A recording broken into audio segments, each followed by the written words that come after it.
Hola, ¿cómo andan? Bueno, con Andrea les mandamos un texto que era de presentación de la materia. No sé si lo pudieron leer. Sé que es un texto un poco largo quizás. No sé si es un texto que esté escrito con palabras que estén acostumbrados a usar. Así que les voy a pedir, si tienen ganas, que armen una listita de las palabras que no conocen y que aparecen en el texto. Que las redondeen, que las marquen y si quieren que nos las manden, así las podemos empezar a trabajar de otra manera. Si pudieron leer un poco, ven que el texto empieza presentando la idea de pensar, las formas de gestión de la vida, de las organizaciones y de las sociedades, para a partir de eso poder darnos cuenta de cómo hacer para pensar maneras de salir cada vez que nos sentimos atrapados en cosas que nos pasan en la vida, en cosas que nos pasan en las organizaciones y en cosas que nos pasan en la sociedad. Por eso está, como dice en el texto, premisa, que dice: toda forma de gobierno produce sus gobernados, gobernades. Nos moldean, nos formatean, nos preparan para obedecer, para vivir como quieren que vivamos, para funcionar como la sociedad necesita, las organizaciones necesitan. Y a veces esas maneras de funcionar no son las que nos hacen bien, no son las que nos ayudan a ser felices, no son las que nos dan salud y tranquilidad.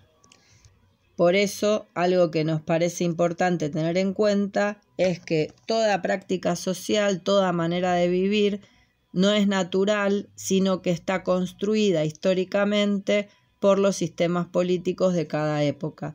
En este sentido, lo que vamos a tratar de hacer es desnaturalizar, entender que no es natural. Y una manera de desnaturalizar es preguntarnos cómo y desde cuándo pasa lo que pasa. Es decir, siempre hubo escuelas, siempre las familias fueron de la misma manera, siempre nos vestimos y pensamos de la misma manera. Poder ubicar cómo y cuándo se armaron las cosas nos permiten deconstruirlas, quiere decir desarmarlas. Un primer título dice: ¿qué significa pensar? Este texto yo lo escribí justamente porque venía viendo que muchísimas veces confundimos los enrosques con el pensamiento. Y el pensamiento en general es algo que se dice, hay autores que dicen que tartamudea, parpadea, balbucea. Cuando pensamos no estamos seguras de lo que estamos pensando, va y viene, vamos y venimos, pero al servicio de liberarnos, al servicio de salir de algunos problemas. Vieron que los enrosques es todo lo contrario, es quedar como girando en falso, como el hámster en la ruedita, girando, y volvemos a pensar y pensamos esto, lo otro sobre lo mismo, y no al servicio de la salida, sino que nos sentimos cada vez más ahogadas. Van a ver que en el texto hay la mención a unos filósofos. Uno se llama Michel Foucault, que es uno de mis preferidos, otro se llama Gilles Deleuze. Los dos ya están muertos. Han hecho todo un recorrido de pensamiento que a mí me ayudó muchísimo a poder liberarme de cosas que no me gustaban y que no me hacían bien.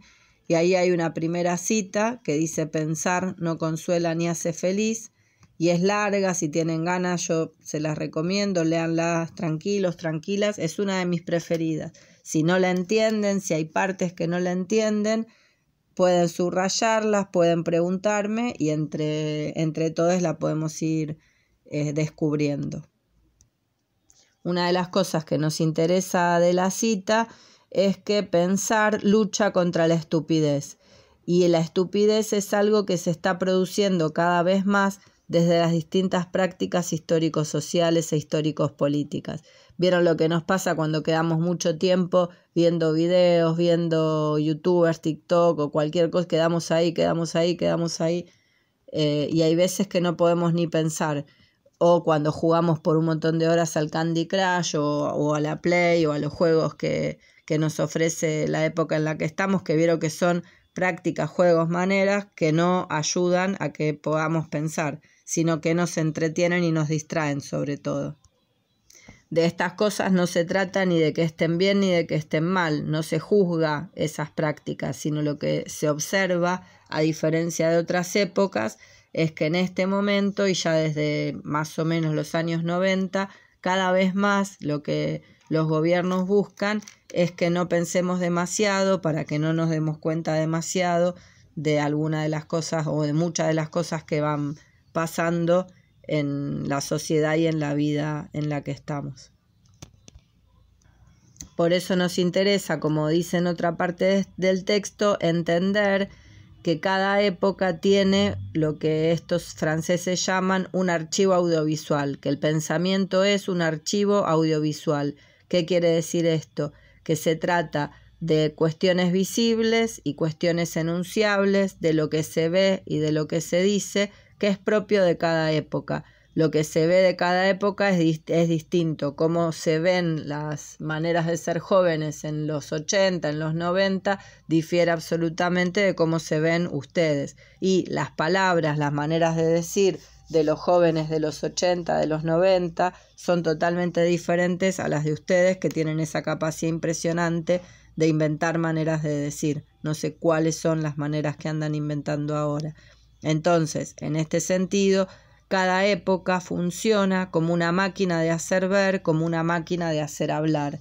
Y en esta máquina va a estar lo que nos domine, lo que nos haga obedecer, lo que nos haga ser entre comillísimas normales, y la posibilidad de hacer las cosas de otra manera, sin que hacerlas de otra manera quiere decir que está mal, que sea enfermedad, que sea diferencia mal consignada, digamos. Entonces, un desafío es esta pregunta que se hacen Foucault y Deleuze, que dice: ¿qué es lo que somos capaces de decir? ¿Qué es lo que somos capaces de ver para poder ir más allá de nosotras mismas? Y justamente este desafío de poder ir más allá de nosotras mismas, ir más allá de la época, es el desafío que implica o al que podemos llegar a través del pensamiento. Pensar justamente lo que nos permite es ir más allá de lo que vemos, ir más allá de lo que se nos muestra.